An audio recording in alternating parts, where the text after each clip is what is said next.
Welcome to the Biz Professors Show here on YouTube. Maybe you're looking at our blog and you're watching this video on the blog post itself. Maybe you are just searching YouTube and you fell across this. Maybe you just want to learn more about how to teach a digital marketing course. But this video is designed to walk you through how I build digital marketing courses. And I'll give you kind of a step-by-step example of how I build even one of my social media marketing courses. So for those of you who are unaware, my name's Chris Wilkie. I'm one of the Biz Professors here, actually a professor at Ball State University. And between myself and my colleague Austin, we do most of the digital marketing teaching at Ball State University. My background is heavy in teaching and business and digital, so it's kind of my world, and I love to talk about it. So what I'm going to do is I'm just going to walk you through that process. But before we go any further, go ahead and subscribe, hit the bell, like this video. You're going to love the content, and grab a drink. You'll find I usually have a bourbon or a beer while I do these kinds of things, so you can enjoy the conversation while we have a drink here. So let's start with kind of the idea behind how I think about these courses. So it always starts with the topic matter. That's just going to be plain and simple. Number one, what is the class supposed to be over? At Ball State, we have courses over social media. We have a little bit of digital marketing. We have some content design. We have an immersive experience. But it's all centered around a topic. And a lot of times, these topics are just starting points to how you expand past the class. So if I think about like a social media class, I may have topics of audits, may have topics of content, individual platforms, analytics, the future of digital marketing. All of those kind of funnel into the topic matter. So whenever you're building a course, it's where you got to start. So when I was writing the post, I was talking about all the different kinds of topics you may want to start with. You may be dictated a topic. You may be told, hey, you need to teach a class over email marketing. Okay, great. You know where to start. And then a lot of times professors tend to go grab textbooks, and then they will start building their course around the chapters in a textbook. Other professors, like myself, start breaking stuff down. And this kind of goes into course layout a little bit. So when I think about things, most of my digital marketing classes do not have a textbook. I've not found one that I think are just super awesome yet, but it's kind of working through. So what I do is I think of big topics, and I always work in a 16-week semester. So when I think about those 16 weeks, I start breaking it into basically like 14 topics. Knowing I'll have a midterm and a final and probably an introduction week. So it's 13 to 14 topics that I want to cover that hit the main goal of the class. And I usually teach on a Monday, Wednesday, Friday schedule. So that means I can cram in different things in the week. I can usually set up a class about a lecture on a Monday, do an activity, and then a reinforcement activity on Friday. It's kind of how I enjoy doing these, but it really depends on your class. If you're teaching every day, it's going to be a heck of a lot different. If you're doing Tuesday, Thursday style classes, it's going to be different. Or if you're doing it in an online modality, it's going to be different. But mine is usually lecture, activity, reinforcement activity. And that's how I kind of set my courses up. So I go 16 weeks. I plug my topics in, and I know each week I'm going to be lecturing, creating an activity, and then doing a kind of a sum up activity there. This is not the gold standard by any means. This is how I do it. And this does adapt because sometimes we'll have days off. Sometimes they'll get work days. Some days we'll need to kind of revisit a topic because it didn't go over well. I build my classes with a lot of flexibility in there. I always put in 3 to 4 buffer days that can always be kind of removed if needed and added in or adjusted around, but I try to keep a pretty similar structure. Most of my students, after taking one of my classes, know how my other classes are going to be structured because I tend to do things very similar. So now when it comes to reflections or assignments, so let's back up on the reflections just a bit, I am very heavy on the hands-on in class. A lot of writing, a lot of hands-on, a lot of experimentation, a lot of group work, some presentations. I like the students to work. I was teaching when COVID hit. We remove all that from the classroom. It just wasn't the same. So I really want to put forth a class that's very immersive and interactive. You're going to hear those buzzwords used a lot from me because it's the Ball State way. It's what we do. So in my classes, I tend to have, we're going to use a social media class for an example, reading reflections. If I assign a reading, I want a direct attachment to some sort of assignment from that to get the student to read. basically forcing the hand to have to read the assignment. So I do reading reflections where they have to take the content that they were thinking about, rework it in kind of their words, and think about how it applies to their life or future career. I also do social media assignments. So these are assignments that I spread out across the semester, and they're basically the Friday assignments that I assign in class. So what happens is I give you a test run on a Wednesday, and then you're going to get some time to work in class or to redo something on a little bit better basis. These try to put you in situations where you can test things, build your own style, use the examples that we have, but at the same time, it also kind of shifts you to having some portfolio pieces when you're all said and done. I also love to give social media certifications. Now, these may be classified as more digital certifications, but basically they are industry certifications that they can go put on their resume. I really love to use HubSpot and Google Analytics. Those are two I love to use in my class. I find they're very valuable, and the students enjoy them, and they're free of charge. Others, you may be able to find some other stuff if you have other access. Ball State has access to Udemy, so we use some of those and get certificates from that. Just depends how your university or school is kind of set up. So, and then you're also going to find when I do lectures, I don't have a lot of PowerPoint decks or anything. So my teaching is lots of stories, lots of examples, lots of discussion, interactions, questioning. It's how I wish I would have had my classes taught. I try to think of it more as like a teacher's college class than a business class. And the classroom we have for the digital marketing classes is really kind of an interactive classroom. We've got whiteboards, we've got two TVs, a projector, we've got tables that have been into groups, we've got two screens in front that are interactive. Kind of I can walk around and move. There's not a lectern that's there. It's just a really interactive classroom. So those are kind of all the basics you need to understand about how I design a course. Now, I'm going to walk you through a social media marketing course that I have, and this is going to go through all 16 weeks. So if you're really bored and you're like, please shut up, Chris, you may just want to go over to our blog post. It has this all written down. There's a link down below in the descriptions. I highly recommend looking at this page. I like to call this some cornerstone content for our blog. I really just walk you through day by day, week by week of what I teach in a class. This gives you some ideas of what you can work with and start with, because a lot of times you don't know where to start. You can take this and go, okay, cool, great, I don't like any of this, or, ooh, I really like this section. I actually shared this with my co-professor today, Austin, and he goes, wow, I really like one of the assignments you had in here. I didn't know you did that. So you can take and leave what you want. This is free for you guys to use. I just want to share it with you. So what do we got? So I'm going to break this into 16 different weeks. You're in a college semester. You're going to notice that there are no breaks in here. Most college semesters would have a fall break, maybe Labor Day, spring break. I do not account for that. You're not going to see finals weeks in here. I'm giving you kind of just a standard that you can plug and play or remove and add or switch around. So when I think of week 1, this is just getting my students into the ballpark, understanding me, understanding the class, and understanding each other. So day 1, Monday, syllabus day. I'm going to read them that syllabus. Why? Because it's the only time I can guarantee they're going to hear it from my mouth, and it's our contract to start the class. Wednesday, I'm going to do a lecture. It's going to be called How to Google Shit. I know that seems kind of a strange lecture as I'm sitting here having a drink, but I want them to understand the power of digital. And this is going to be, depending on the sequencing, their first or second class into digital. This is their first time with me, and I really want to show them the importance of why you need a digital presence, and also teach them how to properly search. A lot of stuff we do in this class is based upon figuring out on your own, and I'll give them that skill, so I'm teaching the man to fish instead of giving the man a fish. And then I finish up the class that week with a lecture in careers in digital marketing. So what I'm doing in this one is I just want to give them an idea of what your career would be if you want to go this direction.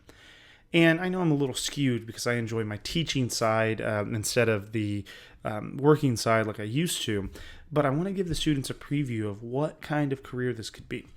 And I also get them to kind of bring in their resumes and cover letters and stuff so that we get a basis of where we can improve themselves as a marketer and kind of have those pieces together when we need to add in the additional certifications or experiences that they've had. So that's week 1. Week 2, we go into personal social media audits. So one of my favorite classes. Why do we do this? So we do this because if you don't start with the personal side, you're going to have some trouble explaining to the students the business applications of social. And I'm really looking for a wow statement, like, holy crap, this is what it is. So we kind of do a little bit of a lecture and an activity. I like to call it like social stalking. And what you end up doing is I kind of just tell them, okay, guys, spend 15 minutes, find somebody you don't know in the class, and find out everything you can find about them from their social media profiles. I've been able to find addresses. We've been able to find birthdays. We know what siblings. We know where hometowns were, high schools.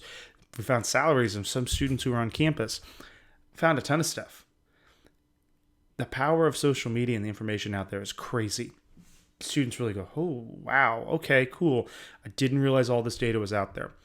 So then on Wednesday, we do an activity with a new partner where they go through and they audit their own social media accounts. What do they do well? What do they do poorly? How can they kind of adjust to get themselves looking better for a professional or a possible job interview down the road? And it helps them also think about how they interact with it as a consumer. They get a template, they kind of work through that.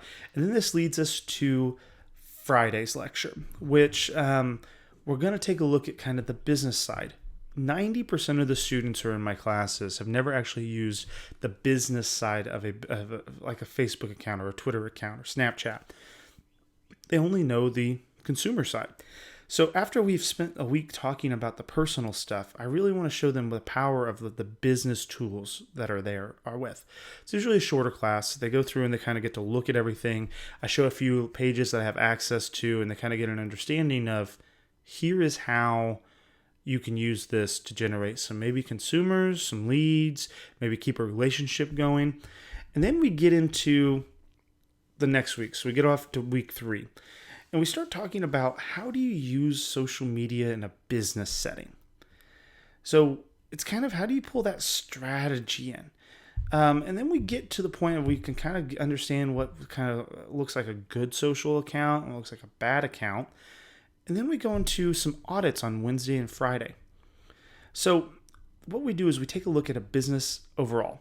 So we did the personal side already. I'm going to tie them into the business side because they need to look at businesses a little differently. This is going to have a little bit of a different template they're going to be using. And they're going to be doing those kind of activities again in class. Gets them familiar. They get some ideas of content generation, some strategy behind things.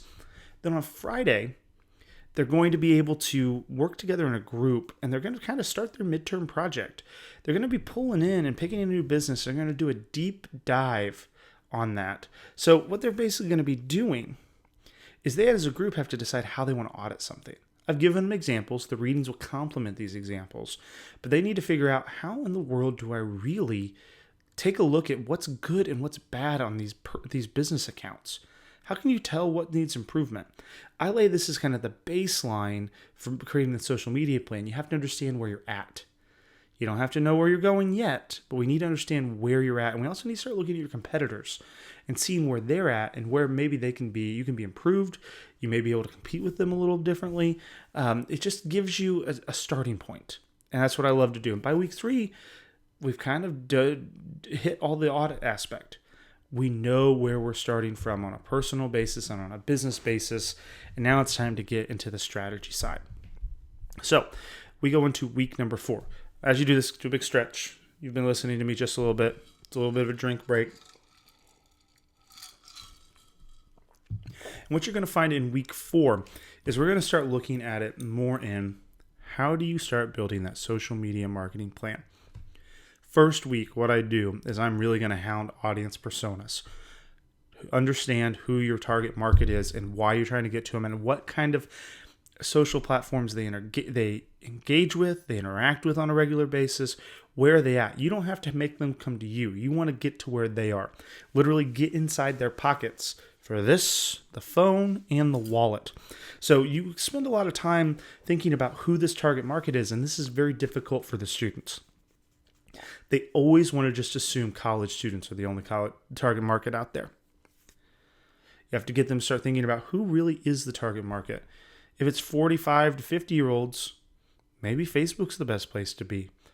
Where are they using this? And I try to keep pushing them to think, don't just think about what you know, think about what the consumer wants. The end of the week, or Wednesday, what we do is an activity in class where they build personas. So they're going to be doing one for like who's an audience persona for the university. Almost always they pick a prospective or a current student, and I push them a little further to think of an alum, a donor, a friend of the university, government official, a parent, school counselor, all those different aspects. And it basically gets them thinking about, can't just narrow down on one audience. You have to figure out all the audiences you can engage with and how you talk to them a little differently. I also make them take a look at the certificate for HubSpot. I give them a day where they get to watch the videos in class. It's going to hit their social media marketing certification, and that's going to be their homework assignment over the week, but I make sure they get all started on Friday so that they're good to go and they can watch the rest of the videos over the weekend. Then we get to week 5. In week 5, we dive into social media marketing plans number 2. And the first part of that is we go into what does a plan consist of and why does a business need this. This is where I get all soapboxy, walk through the process, show a template, show exactly kind of what each section is, break it down why it's there, and give some examples. Wednesday, they're going to get their chance to do it. I pick a really bad business in the Muncie area. I say they need a social media plan, Triad. Usually these plans are kind of meh. So they get reworked, we get some feedback on them, and then they work on their company they audited in the first, 2 weeks ago. And then they're going to start building a plan for them. So I'm kind of always tying it back to that initial work that they're doing, building this midterm project up that they're going to be kind of replicating in essence. And it gives them kind of that reinforcement of what we just did with the social media plan. So now we've gotten to week 6. This will be a little over a third of the way through the semester now. And we're going to get into content creation. So in this one, and I'm not going to sit and tell you what I do on Monday, there's another video. It'll also be in the links here. You can check it out on this channel. It'll be how to create content calendars. See how Austin teaches a little bit. He's going to give you a rundown on what that lecture kind of looks like. Then we're going to be going in and we're going to be writing content. Give it a whirl. You're going to build a content calendar. You're going to try it out. You're going to start writing content for a week. Students freak out. We kind of get them reeled back in because they don't understand what's going on. Give some feedback. Then on Friday, we're going to switch it up just a little bit. So they built that calendar on Wednesday, and on Friday, they're going to go in and make graphics for it.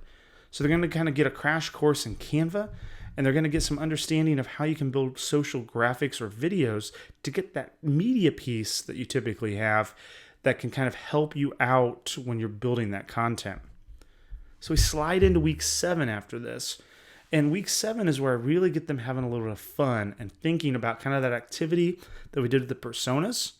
But we're going to start doing it with content creation. So we got 3 different activities this week. We mess around a lot on the phone because I kind of want to get used to kind of doing something here. Monday, it's videos. I have them go around and create video content for new students. What did you wish you would have known before you came to Ball State? You're going to create that content in a video format. We show it in class, kind of get some ideas of how you can use video. Each student's responsible for doing one. They submit it on Canvas. We go to Wednesday. They would have had a reading this week about using iPhones or Samsung devices for professional photography or social photography. They're also having to look at how they can tell a story about the impact of scholarships and donations to the university. So they do a lot of photos, but they're trying to set it through the perspective of another audience. Then the last one they're going to do is I kind of set up some fake social accounts, and I use YouTube and Facebook to do this. And what we do is I split them up, and they're going to be doing a live video walkthrough or a Facebook video live or YouTube live to start figuring out how they can create live content. No scripts, no anything. They literally just said, here you go, figure out how to do it. They always have a lot of fun with this. I tell them they have to kind of prep as if they're helping a parent who's getting ready to move their student into school. What do they need to know so that they don't embarrass their student the first day they're here on campus? We get to week 8. Week 8 is where we start bringing the midterm together. So they have done all these pieces for that business. And what I'm going to assign this week is a new business that really needs a plan. And they're going to use every bit of knowledge they've done already. And they're going to replicate it, but with a new company. So week 1, they're going to do an audit. This is all as a group. It's going to include a SWOT analysis, and it's going to be over the business and some competitors as well. It's going to be a paper, usually 5 to 6 pages is due at the end of that. Wednesday, we're doing a whole plan. So it's pretty self-explanatory. They have where they're at. Now they're going to tell where they're going, but they're really focused on key performance indicators within this. And then on Friday, they're going to create content based upon their plan. And then it all comes together for that next week, which is week 9. And what they're getting here in week 9 is they're going to present what they did for the midterm to the class. So they get different perspectives over like 8 or 9 different ways they decided to do this. So they can see that a social plan doesn't have to be a specific way, but you can learn from other people and you can kind of build in what they did really well. You may think of it kind of in a different fashion. And essentially what they're doing is they're getting this feedback as well of how they did and their thoughts. I'm getting feedback on this. It kind of makes a really cool midterm piece where they're learning from all the rest of the students and from myself and tying everything together for the first half of the semester. Again, time for a drink break. We're almost to week number 10 here. You're getting close. There's only like 7 more weeks. So we get into what I'd call the social platform triad here. We're going 3 weeks, social media platforms. You can pick and choose how you want to do them. I lecture about each of them in a business format, and I kind of tailor each of these, and I would really check that link out below if you want the exact examples. But what I'm going to do is I'm going to hit Facebook, Twitter, Instagram 1 week, and they're each going to have their own day. Then I'm going to do LinkedIn, Snapchat, and TikTok. So they're going to be the next week, and I have some really cool examples on the blog post you want to go check out. Then that last week, I have kind of fun. I pull YouTube, Reddit, and Pinterest. These all kind of blend together, and they're kind of the odd social platforms, but I kind of tailor it to showing some, they're going to do some YouTube video uploading. They actually have an Ask Me Anything through Reddit, and then they build a Pinterest board of articles and assets that could be really useful for someone taking this class. So that's weeks 10, 11, and 12. Week 13, we're all analytics. So first, I lecture on Monday about the basics of analytics. Wednesday, I give them a set of data. They have to figure out how to create a report about it. And then on Friday, I lecture again of how, now that you have this report and you have these numbers, how do you tie it back to a plan? How do you show your worth as a social media marketer? And how do you kind of build everything together to show that what you're doing is impactful in a business? Then we get to week 14. This is one of those you can take or to leave it. I think it's a good one to fit in there. I kind of like some of the assignments here, but this is one you can scrap if you have a midterm, or you have like a fall break or a spring break. You may want to throw this out, just jumble some things around, pick 1 or 2 things out of this. Social listening and customer service. I do a lecture about social listening. I do a lecture about what consumers expect from a company for customer service. Then on that Friday, we do a simulation. Essentially, I break them all into groups. And in these groups, I give them different customer service issues that have come up. We do this 2 or 3 times per group, and they're going to have to come up with an idea of how they want to respond to this. Some are crazy. Sometimes you're going to have a real big Karen, for instance, on one of them. You may have somebody that has a legitimate problem that you can fix, but they came to you first. How do you mitigate that? Then we also give them kind of the, you fired somebody and they have your social credentials. How do you handle a situation like that? So they get kind of the, how do I manage these social accounts in times of where it may not be super comfortable? We get to week 15. And what we're going to do is talk about user-generated content and influencers. This is a newer module in my class.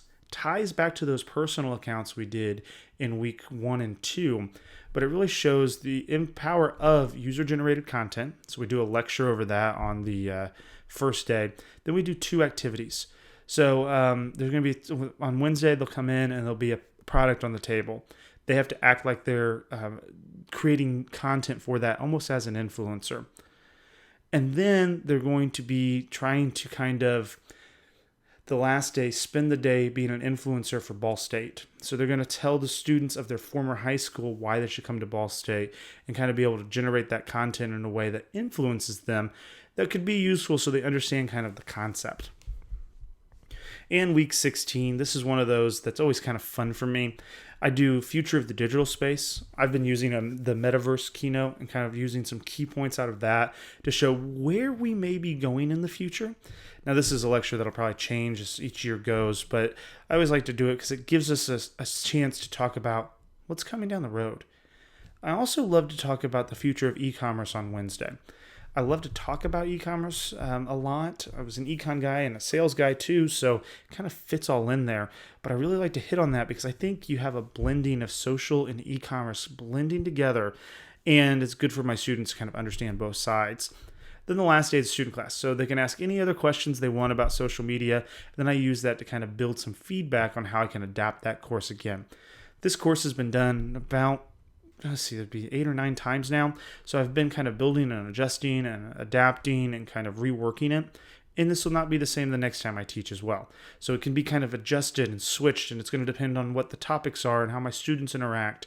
Sometimes I take a whole week out and we add something else in. Sometimes I realize my students need a break, so we do kind of a little bit of a fun time in the middle. But it's all around teaching them social media marketing. So what'd you learn from this? Hopefully you got an idea of how I structure courses and how I start to think about those. Number 2, I hope you have a schedule you can work from. So there's a template to how to build a social media marketing class for a collegiate level, maybe a high school level if you want to remove some and add a few things in. And then I hope you understand my kind of concepts of how I want to teach my students. So I think that it all comes down to how you teach and how you want to get the information across. This is just one way. So if you have comments, please share those below. I'll do my best to get back to those as soon as possible. Make sure to like this video, subscribe to our channel, and make sure to go on and sign up for our email list on the blog. There's a lot of great content there. This is just the early stages, but I think that it'll become a place where digital marketing professors or educators can come together and share their knowledge and kind of better the field down the road. So again, I'm Chris Wilkie with the Biz Professor Show, and I appreciate you taking the time to watch this video.